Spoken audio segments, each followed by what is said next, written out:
Tom?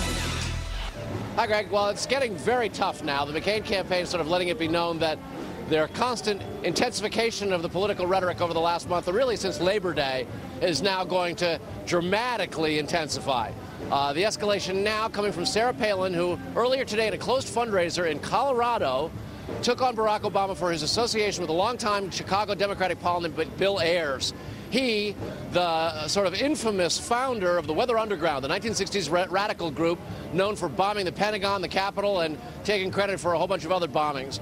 Sarah Palin, in that closed fundraiser, said, and I quote, "Our opponent," referring to Obama, "is someone who sees America, it seems, as being so imperfect enough that he's palling around with terrorists who would target their own country. Americans need to know this." Talk about taking the gloves off. I, too, being that outsider and only being a part of this for 5 weeks, now I think, okay, we got to get the word out. This is in fairness to the electorate. We got to start telling people what the other side represents.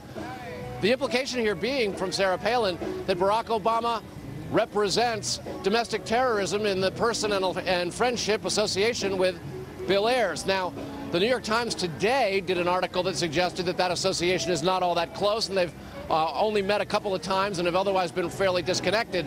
But it does go back a number of years, and it includes them sitting on corporate boards together, and it includes the early stages of Barack Obama's political ascent in Chicago and Illinois politics. So it's a sign that the McCain campaign recognizes that with 31 days left, it's now time to go after character and integrity and judgment. And the argument is that Obama's association and lack of a denunciation of Bill Ayers represents bad judgment.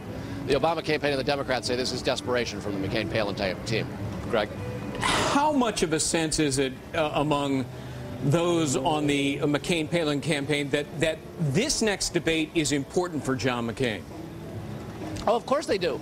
It's been a pretty rough week and a half by their own acknowledgement.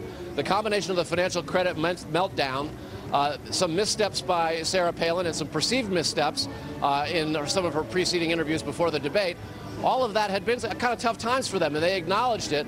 But the debate itself, they believe, represented a pivot point, and that Sarah Palin put in a very strong performance, sort of reinvigorated Republicans who were beginning to feel a little bit soft.